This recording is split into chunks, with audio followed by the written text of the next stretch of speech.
What's up, everybody? It is your favorite comic book artist's favorite comic book artist, Jax. Um, I realized I've never done this before. I'm going to go through some of the concept art for Welcome to Pleasant Falls. This is something I started probably late 2022 after I finished and printed the Bubba Patrol issue 5, and completely different book. I mean, obviously, if you look at this, it's a horror, it's macabre. So I'm going to go through just really quick. I think I've only got like 10 or 12 pages of concept art. And when I started showing this, I think the first place that I showed it was Arizona Comic and Arts Festival in 2023. And that, like, people saw it. I didn't have any artwork. I didn't have any books. I didn't have any stickers, prints, anything. Well, I think I had a print. But that was about it. And people were pretty stoked about it. They saw the Bubba Patrol. They liked it, of course. But for people wanting something different, maybe who had already bought the Bubba Patrol, they were really intrigued by the concept art and the character designs, which I've become a big fan of doing. Here we have this is actually a line that's going to be in the book, like on the first page, the intro. And this is Venita, aka Huera, Venita Guerrero, at the end of the story, right? Did this with brush pen and also watercolors. I believe these were like the really cheap watercolors that I had, or still have, actually. This is more in line with how that first page is going to look. I was thinking of doing like a walkthrough with the pages that I already have, but I don't really want to give any spoilers about this. Like, if you see this and this sounds like something you're really going to be in on, I'm going to be running as soon as I finish inks on chapter 1. I'm halfway through chapter 1 right now. Chapter 1 is 24 pages. I didn't intend for it to be a single issue. I'd rather do a graphic novel, but in order to get and maintain fans and some people wanting something, I plan to do the first chapter as a single issue, and then it will also be a part of the graphic novel. The difference is chapter 1 in the single issue is going to be straight black and white. It's going to be just inked, just like this kind of stuff. And then when it's in the graphic novel, everything will have like the watercolors and everything added to it for like the tone and ambiance and stuff. So here you kind of have like that first scene, and it's just more of like a concept and an idea of where we are. And I started adding like, this is how she looks when she's at, and I need to kind of change that, aka Nita. That's actually something that becomes problematic in the story itself. So when you're reading the book, you'll get a better idea of why that is there. So you get her, like, this is how she stands normally. She stands up, shoulders back. She's like very, very proud. But here she's got a slouch to her back, an arching in her stomach. She doesn't want to be there. There's a lack of confidence, and it's not really a lack of confidence so much as a like an I don't give a fuck kind of thing. You've got Brother Burger concepts. Brother Burger, of course, is the mascot for Jolly Burger.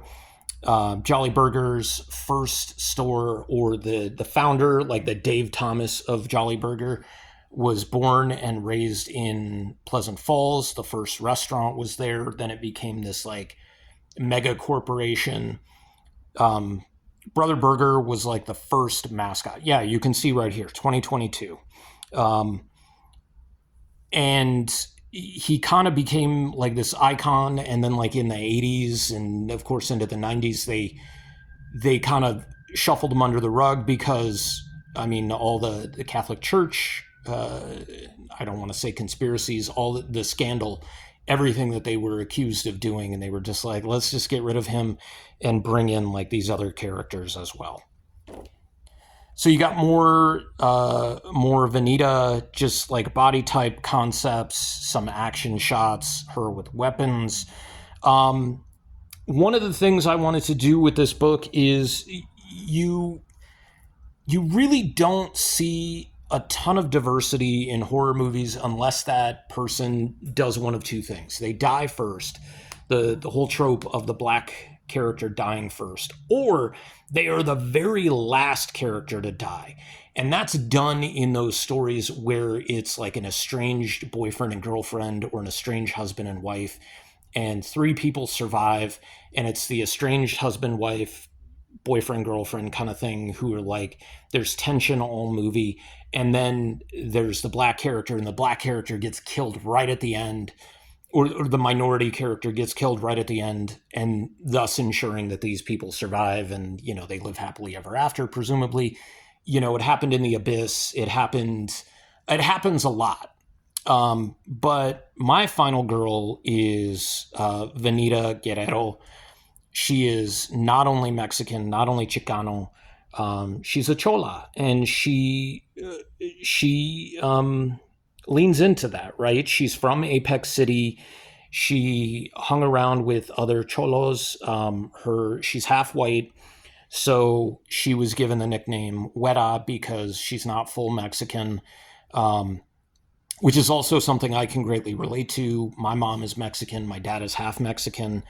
I'm very light skinned. I have pale eyes. I don't speak Spanish.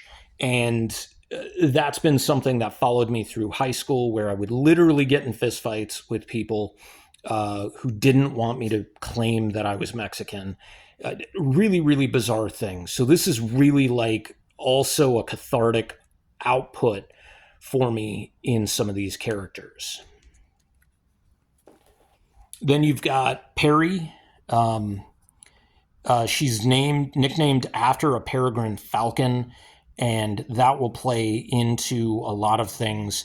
Penelope Perry. That should actually be Perry, not Penny. Shogcaw.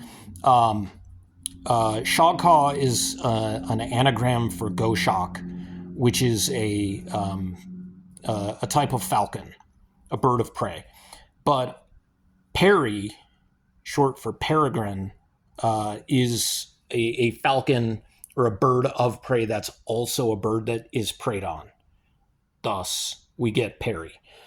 This character was a little more difficult to come up with. The concept that I had for Apple Pied Piper, very kind of like slips between whether they're male or female. I don't want it to be very clear, and mainly because of the concept for the character. They're a Pied Piper. It's a very Peter Pan-esque like ritual kind of thing, with the idea of it's Peter Pan and Peter Pan's a boy, but like on theater or in theater and on stage, Peter Pan was very often played by women, so that he had the higher pitched voice and he had the softer, you know, features and stuff like that. So that's really what I'm going with Apple Pied Piper. Perry often calls Apple Pied Piper Apple Man. Perry's kind of an idiot.